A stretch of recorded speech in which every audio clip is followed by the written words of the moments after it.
ಇವತ್ತು ಸಿಎಂ ಸಿದ್ದರಾಮಯ್ಯ ನೇತೃತ್ವದಲ್ಲಿ ಮಹತ್ವದ ಸಭೆಯೊಂದು ನಡೆಯುತ್ತೆ. ಮಧ್ಯಾಹ್ನ 12 ಗಂಟೆಗೆ ನಡೆಯಲಿರುವಂತಹ ಮಹತ್ವದ ಸಭೆ ಮರು ಜಾತಿ ಗಣತಿ ಸಂಬಂಧ ಸಭೆ ನಡೆಯಲಿರುವ ಅಥವಾ ನಡೆಸಲಿರುವ ಸಿಎಂ ಸಿದ್ದರಾಮಯ್ಯ. ರಾಜ್ಯದಲ್ಲೊಂದು ಮಹತ್ವದ ಸಭೆ ನಡೆಯುತ್ತೆ. ಮಧ್ಯಾಹ್ನ 12 ಗಂಟೆಗೆ ಆ ಮಹತ್ವದ ಸಭೆ ಶುರುವಾಗುತ್ತೆ. ಮರು ಜಾತಿ ಸೆನ್ಸಸ್ ಸಂಬಂಧ ಸಭೆ ನಡೆಸಲಿರುವ ಸಿಎಂ ಸಿದ್ದರಾಮಯ್ಯ. ಜಾತಿ ಗಣತಿಯ ಆಡಳಿತಾತ್ಮಕ ವಿಷಯಗಳ ಬಗ್ಗೆ ಆ ಸಭೆಯಲ್ಲಿ ಚರ್ಚೆಯಾಗುತ್ತೆ. ಹಿಂದುಳಿದ ವರ್ಗಗಳ ಆಯೋಗಕ್ಕೆ ಸದಸ್ಯರ ನೇಮಕದ ಬಳಿಕ ಮೊದಲ ಸಭೆ ಅದು. ಜೂನ್ 27ನೇ ತಾರೀಕು ಆಯೋಗಕ್ಕೆ 5 ಸದಸ್ಯರನ್ನ ನೇಮಕ ಮಾಡಿದ್ದ ಸರ್ಕಾರ. ಮೈಸೂರು ಮೂಲದ ವಕೀಲ ಶಿವಣ್ಣ, ಧಾರವಾಡದ ಹೀಗೆ ನಿವೃತ್ತ ಮೂಲದ ಚಂದ್ರಪ್ಪ ಯಾದವ್, ನಿವೃತ್ತ IFSG, ಮಂಗಳೂರು ಮೂಲದ ಪ್ರತಿಭಾ ಕುಲಾಯ್ ನೇಮಕ ಮಾಡಿದ್ದ ರಾಜ್ಯ ಸರ್ಕಾರ.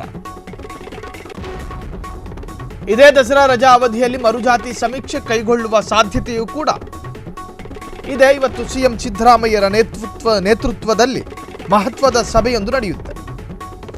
ಮಧ್ಯಾಹ್ನ 12 ಗಂಟೆಗೆ ಸಭೆಗೆ ಎಲ್ಲ ತರಹದ ಸಿದ್ಧತೆಯಾಗಿದೆ. ಸೊ ಸಿದ್ದರಾಮಯ್ಯರ ನೇತೃತ್ವದಲ್ಲಿ ನಡೆಯಲಿರುವಂತಹ ಸಭೆ ಮರು ಜಾತಿ ಗಣತಿ ಸಂಬಂಧ ಸಭೆ ನಡೆಸಲಿರುವಂತಹ ಸಿಎಂ ಸಿದ್ದರಾಮಯ್ಯ.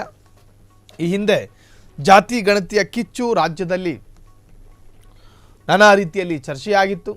ಅದಾದ ನಂತರ 2010ರಲ್ಲಿ ನಡೆಸಲಾಗಿದ್ದಂತಹ ಜಾತಿ ಗಣತಿಯ ವರದಿಗಳು ಲೀಕ್ ಆಗಿತ್ತು.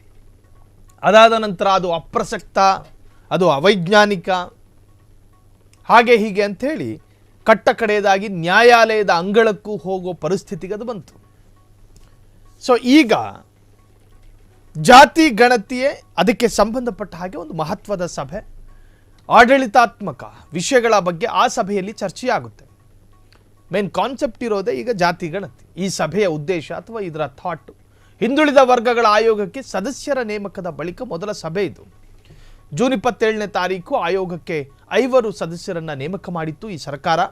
ಮೈಸೂರು ಮೂಲದ ವಕೀಲ ಶಿವಣ್ಣ, ಧಾರವಾಡದ CM ಕುಂದಗೋಳ, ಕಲಬುರಗಿ ಮೂಲದ ಚಂದ್ರಪ್ಪ ಯಾದವ್, ನಿವೃತ್ತ IFSG ಎನ್ ಶ್ರೀಕಂಠಯ್ಯ, ಹೀಗೆ ಇನ್ನು ಮಂಗಳೂರು ಕರಾವಳಿ ಭಾಗದ ಪ್ರತಿಭಾ ಕುಲಾಯಿ ಕೂಡ ನೇಮಕ ಮಾಡಿದಂಥ ರಾಜ್ಯ ಸರ್ಕಾರ. ಇದೇ ದಸರಾ ರಜಾ ಅವಧಿಯಲ್ಲಿ ಮರುಜಾತಿ ಸಮೀಕ್ಷೆ ಕೈಗೊಳ್ಳುವ ಸಾಧ್ಯತೆ ಇದೆ.